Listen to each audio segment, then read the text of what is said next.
Yes, so I would say our story started actually as high school sweethearts. Fast forward through life, I was a fireman full-time for the city of Hueytown. Worked there 12 and a half years, and I loved that job, but I always had a desire to do what I loved. And what I loved was farming.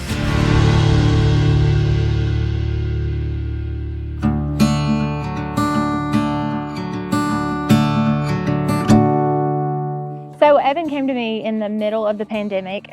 We had just had our third baby, and he had talked me into being a stay-at-home mom, which was a really scary thing. And I do realize that I'm lucky that he wanted me to do that and encouraged me to do that. Now I love it, would trade it for anything. But right after we made this huge decision, he comes home from the fire department and he said, I don't feel like this is what I want to do anymore. I don't feel like this is what I'm called to do, and I really want to farm full time. Me, who is the worrier of the two, I panicked a little bit and had all these things running through my head. How are we going to make this work? How are we going to make ends meet? I think it's amazing the doors that God will open for you when you let Him. I remember where I was when I got a phone call, hey Evan, do you want to lease this 200-acre farm? And I was blown away. Well, and obviously I said yes. So we knew that there was no way that we could afford it. We're first generation, which means that we were not born into farming. We haven't had anything given to us. We kind of had to start from the ground up, stretching ourselves as much as we can financially to make this dream work. It's kind of what we had to do, and we had to do it in a hurry. So we sold our house because we knew we couldn't afford to pay a land note and a house note at the same time. Evan's family member was in bad health at the time, and his house actually sits exactly behind this farm. So we lived in his house for 2.5 years in a tiny little apartment and just paid our land note, just wondering what would work out, and continue to learn, continue to grow our herd. Evan continued to grow in the hay business. And so eventually we were able to buy the home that we live in now. The operation that we have is a little unique, it's a little different. We provide erosion control services. So we seed and fertilize, and we blow hay. We also provide quality feed hay in round bales and square bales, and actually get shipments of alfalfa in from the western states and sell them here locally. We mainly do mulch hay, and what mulch hay is hay that it might have gotten wet and might have a lot of weeds, but we take that hay and we utilize it, every bit of it, and we'll cover ground with it.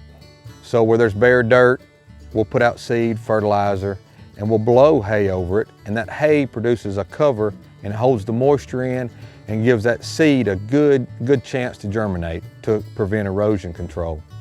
So our operation now, we're touching nearly 100,000 square bales a year, and about 2,500 rolls a year, round bales. In addition to hay, we also have a commercial Brangus herd with a cow-calf operation, which means that we raise up our calves and we sell them to a buyer who in turn takes them out west, feeds them out. We have 3 kids. Our oldest is Cash, our middle is Carew, and our baby of the family is Briggs.